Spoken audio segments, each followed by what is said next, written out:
شجایدادونه یې ښه دولت دې ډېر کړی ښه جایداد دې ډېر کړی خو چې کله سترګې ته نه پټې سي بیا هر شی ته نه پاته سو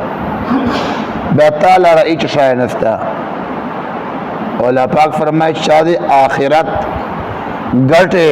اراده وکړه چې ما ته آخرت څه ګټه میلاو سي الله پاک فرمایي بیا زه د ګټې چې اضافه وکړم نوره ډېره کوو ته چې کومه د اراده کړي هغه نه ور زیاته کړو نفع هغه نه زیاته ورکړو چې کومه د اراده کړي نو الله کریم دې موږ ته آخرت ګټې توفیق اور نصیب کی قرآن کریم چې الله کریم فرمایي ومن یطع الرسول فقد اطاع الله چې شاد ما محبوب ما رسول صلی الله علیه وسلم اطاعت وکړای فقد اطاع الله